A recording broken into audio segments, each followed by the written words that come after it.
Dans quelques instants, je vais t'expliquer un concept qui va te permettre de complètement revoir tout ce que tu pensais des relations. Que ce soit ton cercle intime, que ce soit ton cercle professionnel, ton cercle convivial, ton cercle amical, peu importe. Dans cette explication que je vais te donner, je ne te demande pas plus que 5 minutes pour t'expliquer comment on peut complètement revisiter tout ça et ainsi regagner en sérénité. 5 minutes et je te retrouve juste après cette explication en audio. À tout de suite.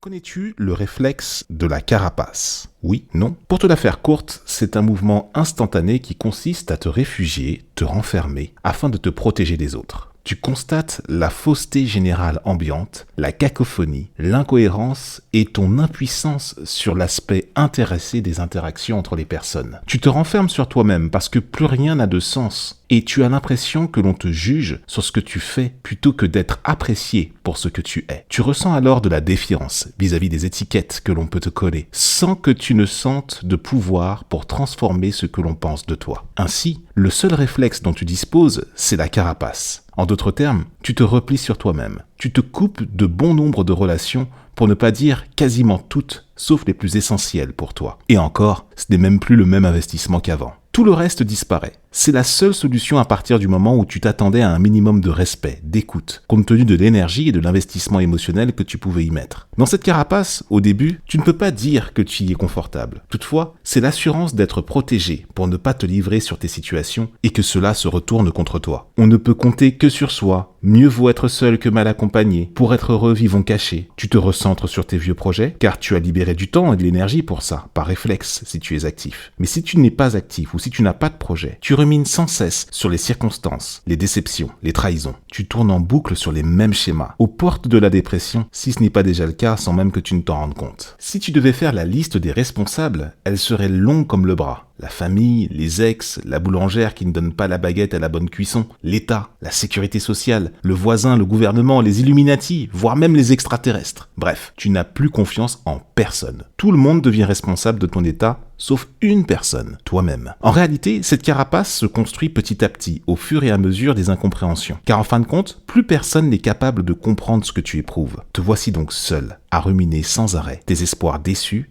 avec le retrait, l'isolement dans le meilleur des cas. Tant que tu n'es pas conscient de cette vision dépréciée des choses, tu n'es pas responsable de cela. Tu peux te sentir légitimement victime de ce que ton cercle relationnel peut t'infliger. Et c'est sans doute ce qu'il y a de plus confortable. Une carapace, sans la posture adaptée, ne remplit pas son rôle. Tu fais ce que tu as à faire. Tu ne cherches ni à socialiser, ni à sympathiser avec qui que ce soit. Tu te construis un visage hermétique, austère la plupart du temps, pour contrer toute tentative d'incursion dans ta carapace. Tu deviens sélectif. Ton système de valeurs et tes principes sont mis à rude épreuve, car forcément, les autres sont faux. Tu ne développes plus aucune attente ni surprise de qui que ce soit. Tu déclines toute sollicitation, invitation, car le négatif a pris le pas sur le positif. Être sélectif, c'est une chose. Mais quand tu es dans cette carapace que tu t'es façonné sur mesure, tu n'as plus beaucoup de marge pour les projets dont je t'ai parlé plus haut. Au point que l'énergie qui te reste est consacrée à préserver l'étanchéité de ta carapace plutôt que de ton développement. Tu attends que les autres arrivent pour mieux profiter ou pour tout simplement leur donner une fin de non-recevoir. Car tu n'es pas apte à leur fournir ce qu'ils pourraient attendre de toi. Sans aller jusqu'à ces extrêmes, tu peux simplement avoir du mal à comprendre ce qui se joue en profondeur dans les relations, ce qui crée un mal-être, car un tas de questions demeurent sans réponse. Et l'idée de l'isolement et de la carapace reste en permanence. Si tu m'as écouté jusque-là, c'est que tu te reconnais forcément dans tout ou partie de cette carapace ainsi expliquée. Et c'est là que tu te poses la question d'où je veux en venir. Le fait même que tu te poses la question fait preuve que tu souhaites approfondir et pourquoi pas te sortir de cette carapace pour tout simplement aller mieux. Es-tu déjà allé vers les gens? Ou est-ce que c'est l'extérieur, ayant décelé quelque chose chez toi qui vient naturellement à toi, sans parler de protection ou de carapace?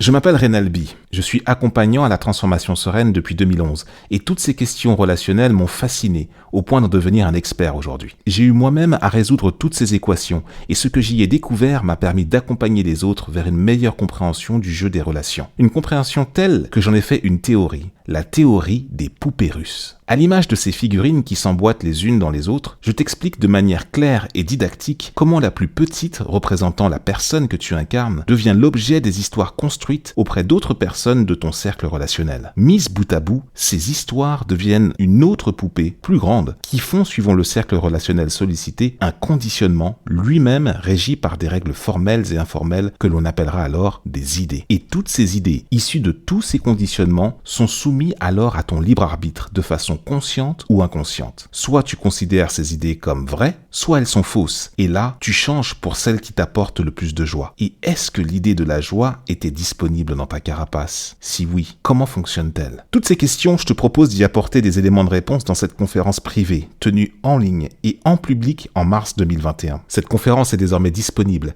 et nécessite que tu investisses sur toi pour changer ta carapace en abri à ciel ouvert, où la plus grande des poupées russes devient ta maison aux murs invisibles. Comme je t'ai expliqué en début de vidéo, tu peux complètement revisiter ton cercle relationnel. La conférence La théorie des poupées russes, c'est 3 parties pour complètement refonder tout ce que tu pensais croire, tout ce que tu pensais connaître des relations. La première partie, déjà dans un premier temps, pourquoi les poupées russes? Pourquoi ce concept où la matrioshka, la plus grande poupée, abrite toutes les autres plus petites pour arriver jusqu'à toi, ta propre personne. Je t'explique tout ça en détail dans la conférence. La deuxième partie de cette conférence porte sur le fait que tu n'es pas conscient de tout ça. Pendant que tu n'es pas conscient, qu'est-ce qui est en train de se jouer? Qu'est-ce qui est en train de se passer? Et pourquoi la sérénité que tu recherches tant est en train d'être complètement challengée? Et la troisième partie, une fois que tu prends conscience, comment on conduit le changement pour arriver à une sphère relationnelle complètement renouvelée et complètement transformée. Comment on fait pour accéder à cette conférence? C'est très simple. Il y a un bouton juste en dessous de cette vidéo, ou alors un lien. Tout dépend sur quelle plateforme tu me regardes. Tu as la possibilité de cliquer sur le bouton ou sur le lien pour accéder à une page de paiement. Parce que oui, ce contenu n'est pas gratuit. Une page de paiement qui comprend une offre que je te formule dès maintenant. La conférence au format vidéo et audio. La conférence au format audio unique avec le fichier PDF, avec tout le plan détaillé, sourcé de cette conférence pour que tu puisses comprendre exactement à quel endroit tu dois ou tu peux rechanger les choses. Et aussi la possibilité exclusive d'avoir 90 minutes d'échange avec moi pour personnaliser toute cette théorie des poupées russes à ton propre niveau en redéfinissant ce que j'appelle le pilier de tes relations. Relations intérieures, c'est-à-dire la relation que tu entretiens avec toi-même, relation de couple, relation intime, relation avec ta famille, relation avec ton cercle convivial, tes amis, tes relations professionnelles ou alors des relations avec des personnes que tu considères comme des mentors. Comme je te l'ai expliqué, c'est très détaillé, c'est très précis et on aborde ça ensemble de manière personnalisée. Tout ça pour une offre globale en fait qui, si j'additionne tout, tu en as pour un petit peu moins de 700 €. Là, je t'offre quelque chose d'exclusif, 157 € pour tout ça. Clique dès maintenant sur le bouton ou sur le lien de paiement dans la description et je te retrouve directement de l'autre côté pour aborder une refonte complète, théorique, de tout ce que tu pensais savoir des relations dès maintenant. Clique sur le lien et au plaisir de te retrouver de l'autre côté pour cultiver ensemble ta sérénité. C'était Renalbi avec la Team Sérénité. On t'encourage à redéfinir tes relations. À très vite de l'autre côté.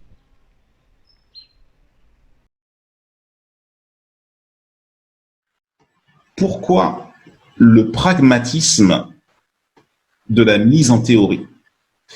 Il s'agit donc, comme je vous l'ai écrit, de mettre en séquence et de rendre logique et mettre en exergue toute la dynamique relationnelle qui est sociologiquement féminine et donc, attention, ne criez pas, anti-logique.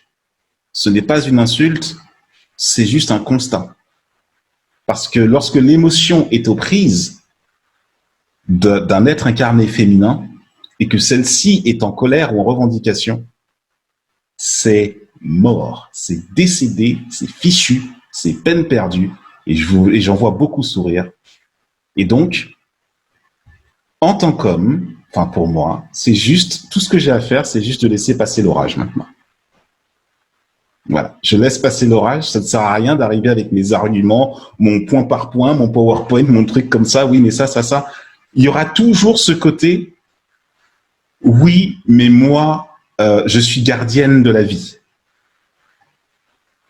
Je peux pas tester.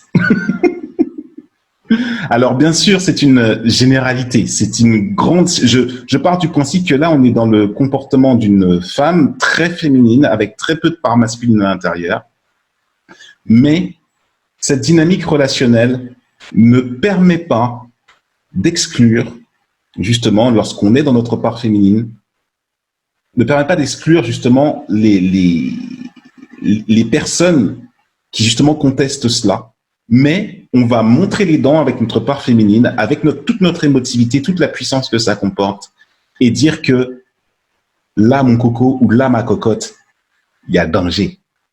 Pourquoi je prends un accent comme ça? Bref, il y a danger.